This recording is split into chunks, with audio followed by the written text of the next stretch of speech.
We often think money is all about numbers, budgets, spreadsheets, and smart plans. But in reality, the most important money choices happen far from calculators.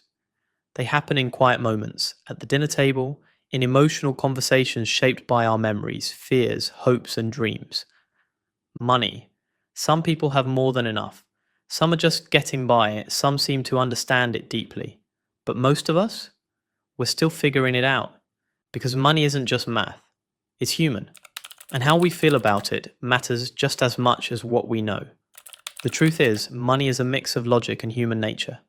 And when it comes to money, we're not just logical, we're emotional. Financial success isn't only about what you know, it's more about how you act. This video is inspired by Morgan Housel's beautiful book, The Psychology of Money. Let's explore the very human side of money. Our financial stories. Each of us has our own story. We come from different generations. Our parents earned different amounts. We grew up with different values, in different places, facing different realities. So it's no surprise we all think about money differently. For example, think about the stock market. Born in the 1970s, you saw stocks rise a lot, so you may be optimistic. Born in the 1950s, the market barely moved early in your life, so you might be cautious.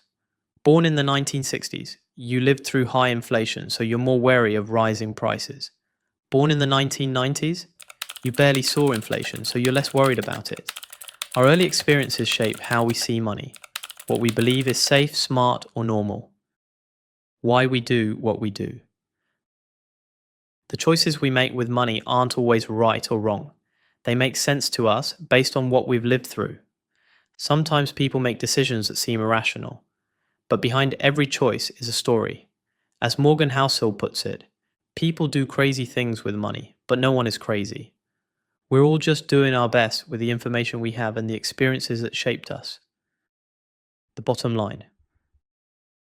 There's no single perfect way to manage money. What works for one person may not work for another. We're all on different paths. But one thing is universal. Our decisions come from the heart as much as from the head. That makes every choice, no matter how different, something to understand, not judge. Compound Kings. Buffett's not-so-secret secret. Warren Buffett is considered one of the greatest investors of all time. But here's something surprising. Out of his $84.5 billion net worth, over $81 billion came after he turned 65. Most of his wealth came after retirement age. Morgan Housel explains why.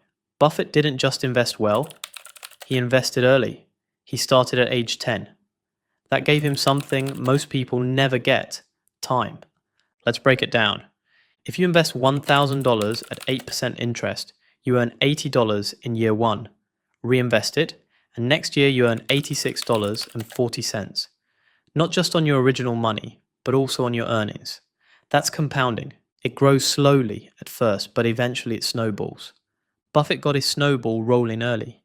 He hit $1 million by age 30 and kept going. Now imagine he started at 30 instead of 10. Even with the same 22% yearly returns, he would end up with just $11.9 million today. Less than 1% of what he's actually worth. Skill matters, but time matters more. Consider Jim Simons. He averaged 66% annual returns, triple Buffett's rate. But he started investing seriously at 50. His net worth is around $21 billion, far less than Buffett's. Why? Because compounding needs time. If Simons had started when Buffett did, he'd be worth $63.9 quintillion. The lesson? Start early, stay consistent, let time do the heavy lifting. Pessimism and money. We naturally lean toward pessimism with money. Bad news feels louder and more urgent than good news. Optimism isn't pretending everything will be perfect. It's believing that despite setbacks, things improve over time. But good things grow slowly, which is why pessimism often feels more real. A stock market crash is dramatic, it's news, it's scary. A slow 140% gain over 6 years. Quiet, boring, unnoticed.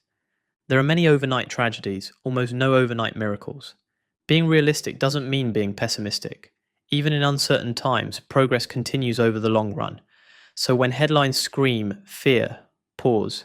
And remember, most things get better with time. Two forgotten elements, luck and risk. In 1968, out of 300 million high schoolers, only 300 attended Lakeside, a school with one of the world's first lease computers. One lucky student got early access. Bill Gates. He later said, "If there had been no Lakeside, there would have been no Microsoft." But Gates wasn't the only gifted student. His friend Ken Evans was just as smart and driven. He could have been a Microsoft co-founder, but he died in a mountaineering accident before finishing high school. Two one-in-a-million events, one created opportunity, one ended it. Success isn't only talent and hard work, it's timing, luck, and avoiding tragic risks. We're not fully in control, and humility protects us. The key to happiness. Many chase wealth expecting it to bring happiness, but Morgan Housel puts it simply: the key to happiness is doing what you want, when you want, with who you want, for as long as you want. Studies show the best predictor of happiness is control over your time, not your income.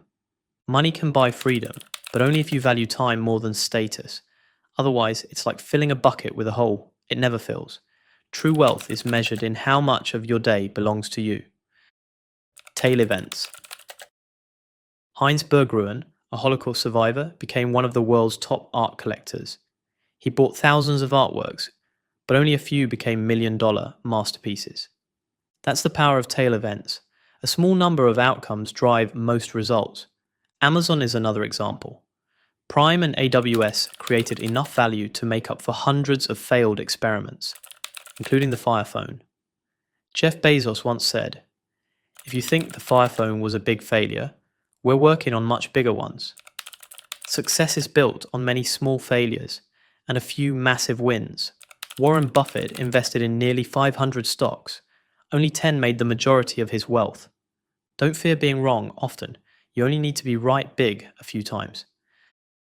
Beyond bling, true wealth versus being rich. Being rich means having a high income and buying flashy things. Being wealthy means having money saved and growing. Money you haven't spent. True wealth is invisible. A luxury car or big house doesn't prove wealth. Many look rich but are deeply in debt. Building wealth requires patience and self-control. Every time you say no to unnecessary upgrades or flashy purchases, you add to your future wealth. You can't judge wealth by appearances. True wealth is restraint, smart choices, and steady growth. The real price. Imagine climbing a mountain for the view. It's risky, difficult, uncertain. But it's the price you pay to reach the top. Investing works the same way. Housel compares it to buying a car. A new car, high return investments, costs more and comes with more risk. A used car, safe investments, returns less but feels safer. Stealing a car is like trying to get rich quick, wanting rewards without paying the price. From 1950 to 2019, the stock market returned about 11% yearly, but with many painful drops. Volatility is the fee, not the penalty. Accepting the emotional roller coaster is the price of long-term success. Hedonic treadmill. Enough.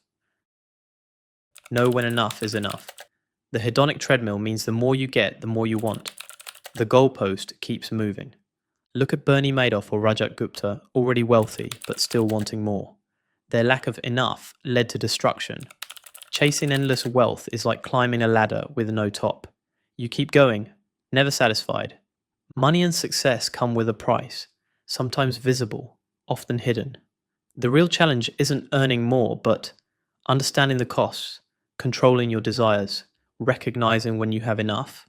That's where true wealth and lasting happiness begins.